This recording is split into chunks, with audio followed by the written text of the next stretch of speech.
Hey friends, you're watching BrainStormAcres. I'm Henry. Well, today I'm going to drive at least 2.5 hours. I have a part that appears to be going out in the water system. I need to replace a water pressure switch. Hey everybody, it's Irene with BrainStormAcres, and yesterday I tried to take you guys on a little bit of tour of the garden, and it worked part of the way, but the last part of the video, well, the camera failed, so I'm going to try this again.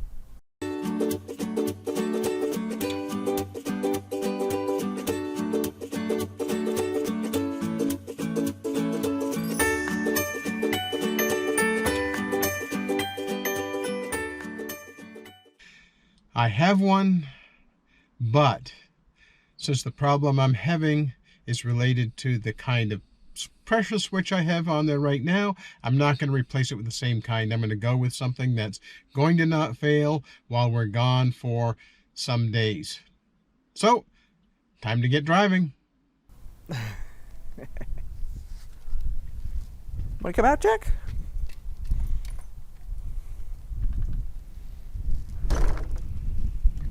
Woo. We are breezy as usual today. Tell you, the breezy stuff is worn a little thin. So let's go take a look over here, Jack. Woo! I saw this guy this morning. Really pretty lizard. I'm hoping that Issa doesn't find him anytime soon, because I figure to get that big he's got to have eaten a lot of bugs. So I'm good with that. The bug eating part, that is.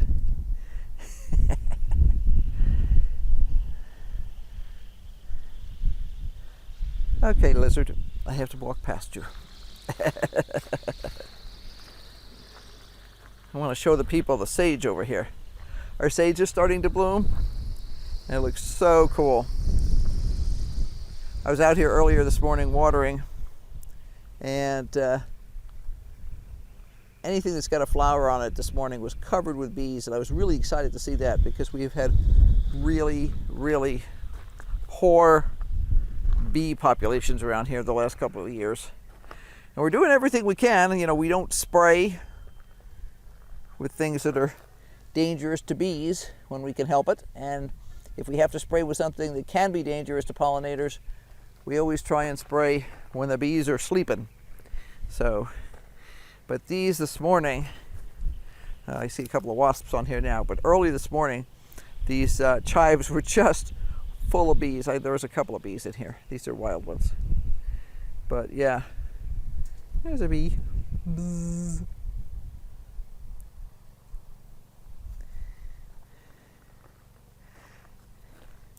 Flowers, flowers, flowers.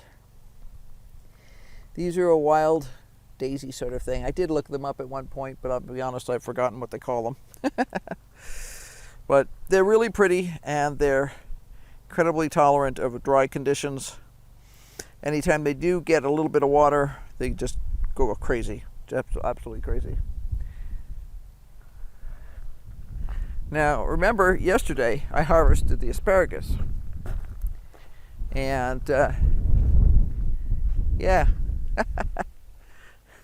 I know I need to harvest again tonight because we've got more. I think we need to eat asparagus for dinner tonight. We had a kind of a crazy dinner last night, so it was a little bit more piecemeal than usual. But we ate a whole stack of sweet potatoes that we grew ourselves, which is always a great feeling.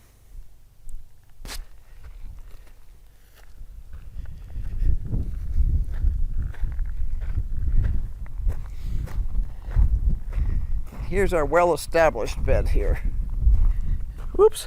Hi, lizard. Well, you're back again. He's got to be not happy with me.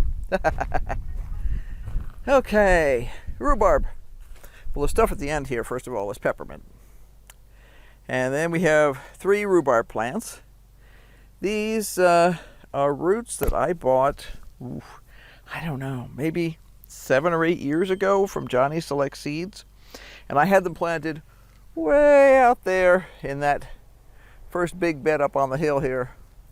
Oh, they hated it. They hated it. There were 2 problems. Number one, it's in the sun. And rhubarb may do fine in the sun in other parts of the United States, but here it's too sunny. So that was one of the problems. The other problem was we had purchased soil from a garden supply store down in Chino. And, well, if we had been building an adobe brick building, it would have been great. When we pointed this out to them, they did replace it. But the fact is, we had already used it. And it wasn't obvious when we first got it that it was that full of clay.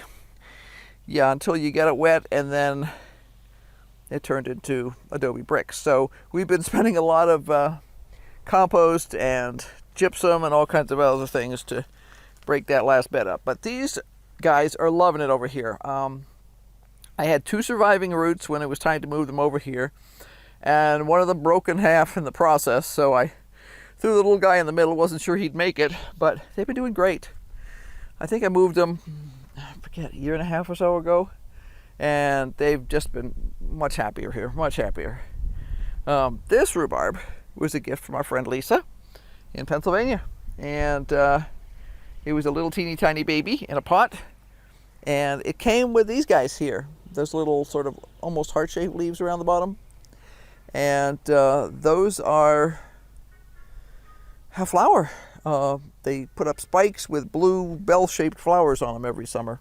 So I haven't been able to find anything that looks exactly like them in the flower catalogs, but heaven knows they're beautiful. They're not invasive particularly. We haven't any trouble with them at least, so I'm good with it. Okay, I'm going to go help Henry. He needs help finding something.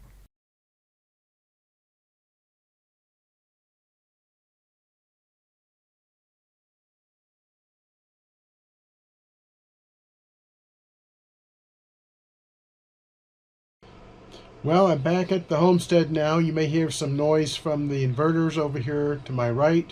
And there's also a generator running outside because I haven't been able to get the solar panel set up. Planned on doing it today, but other things got in the way. I've turned off the main water valve to the pump. I'll turn off the valve to the pressure tank. And then I'll start taking things apart. It's a bit of a job, but I'll get started. We didn't find the tool that Henry needs, but He's just decided she wants to try and go outside. We'll see if she actually does. It's a little breezy. She gets outside and she gets scared. Woo! That took care of her. She scooted back in there like somebody lit her on fire. I don't blame her. Okay. Now, we were talking about rhubarb. Let's see. So those are the original 3 rhubarbs that are planted over here. The gift from our friend Lisa, complete with very cool blue bell flowers. And in between, they were planted here because there was space. Does that make sense? It should. I was looking for a place to try some strawberries. Henry had bought me some very nice looking strawberries from a big box store last year. And they came in hanging baskets. And you can see we definitely have flowers. Definitely have flowers. I have been watering them. I need to fertilize them still. And wind has been helping by redistributing anything that gets loose around here. But we have some very impressive looking strawberry plants. I had hoped to be able to transplant these into the greenhouse this year. It has not happened so far. These are ever bearing.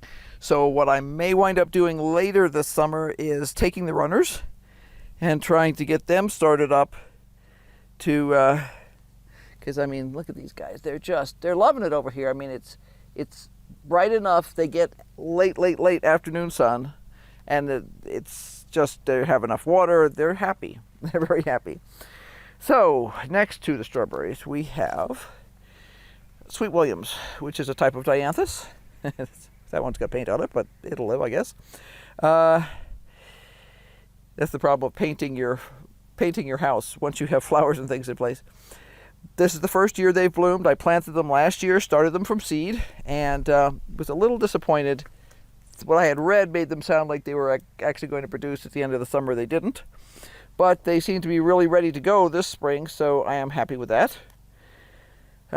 This is a mishmash. We have some peppermint that was randomly distributed over here. I'm not sure by what. There's a strawberry in here. There's sweet williams. There's also hollyhocks. And I don't want this. This is the problem using a weed whacker. It throws seeds everywhere, which I try and avoid. There should be some other things in here. Let's see. These guys are a different type of dianthus. That's probably volcano. They will also produce these big clumpy heads at the top, which will bloom all summer. Not sure. I'm not seeing anything else little in here right this second.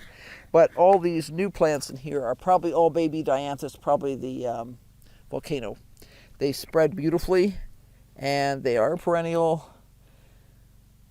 And that's one of the reasons I love them, is they just kind of do their own thing. These are wood violets. And then we have some hollyhocks up here. Not sure what color that is. We will know when it blooms. Very scientific. I may have planted a black watch up here, and I wasn't totally thrilled with the color. It's a little dark for my taste. I prefer the brighter colors on hollyhocks, but I'm not going to make it go away if that turns out to be what it is. I will just leave it there because they're short-lived usually. And I will replace it if I need to. This is mostly a mishmash of little things in here. We will probably have some, let's see what else comes up in there usually. There'll be lots of dianthus, including the tall ones, which is sweet william. That is a weed, but it keeps coming back, so I will pull it out again later. There might be some Nigella, love in the mist in here. There might also be some cosmos. They just may not be showing yet. So we'll see what pops up. This was our new bed last year, and this is all Rudbeckia, black-eyed Susan. I started them from seeds last year, and at the end of the summer they did bloom, and it was very impressive. The hollyhock, I don't think I planted that one. I think that one just got seeded in there. And I would guess there's somebody else growing in around it. There's probably a cosmos. Yeah. Right here. So that's a self-seeded cosmos, which is just fine. We had some really, really beautiful cosmos that I got from Hoss Tools last year. They just produced and the most gorgeous fuchsias and stuff like that in terms of flowers. Sorry if I made you a little seasick there for a minute. I was being attacked by a bug. That's a lupin.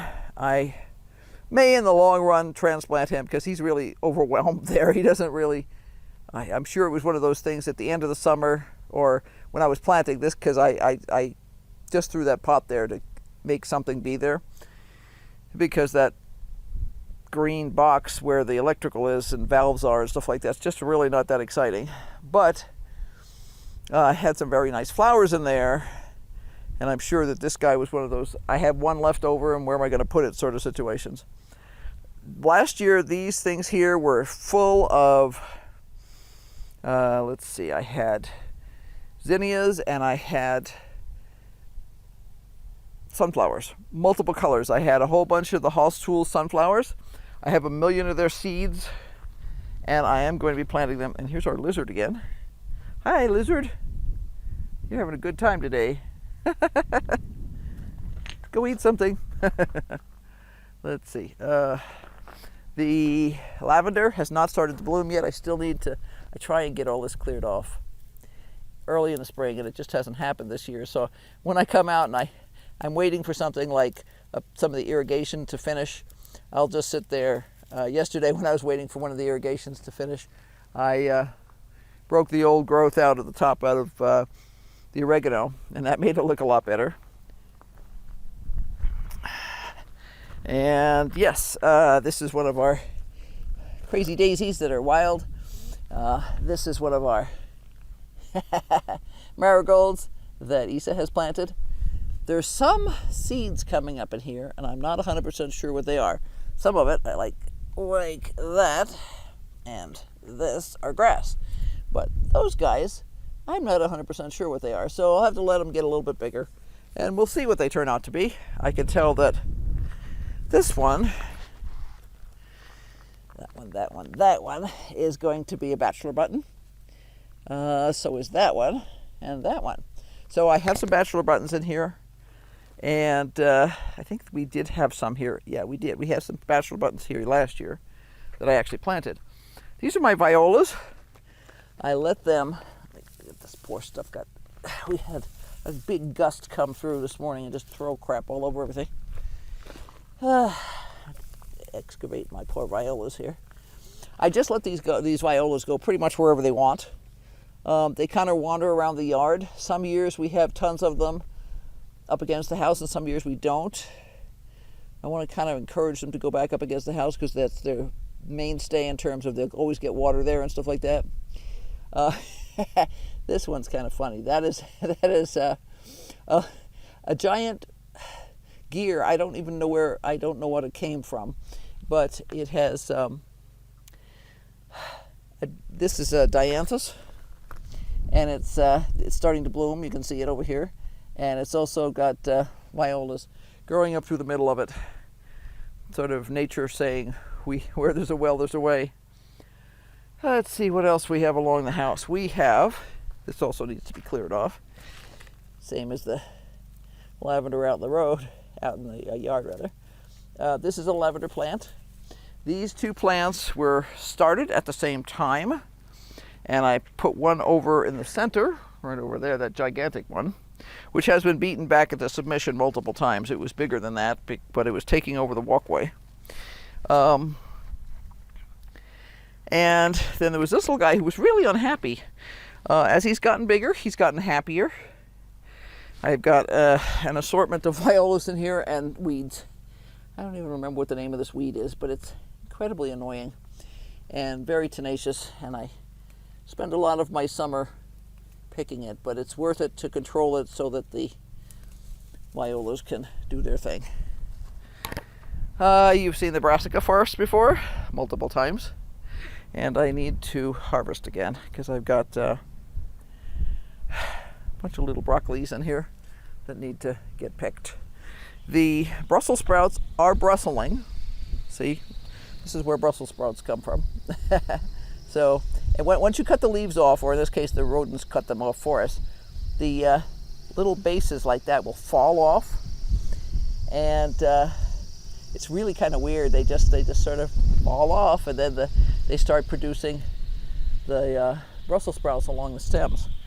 So I'm really hoping, we only got a couple of Brussels sprouts last year. I'm really hoping we'll do better this year. We'll see. We'll see. Anyway, let's see. This is by the front door, and I have decided that I really just like the way this looks this year. It's just green and shady here most of the day. The blue pot is full of wood violets, and it also has a snapdragon in it. Usually what happens is this will be some other seeds that will have managed to get in there. I haven't really looked. I can see there's a whole stack of seeds in here. It's a matter of what they turn out to be. Some of them are definitely marigolds, because there were marigolds down here last year. So what happens is they just fling seeds all over the place. I think I've had a little help from a pussycat this morning. That's not good. But these are all wood violets. I planted some lupins that I started from seeds this year in here. I may need to throw a piece of wire over here. Sometimes I have to throw a piece of wire just to keep some fuzzy little girl named Isa from making a heck of a mess. This is the columbine plant that's eating the United States. It's huge this year. It did well last year, but it's probably 4 times bigger, and I just think it's very cool.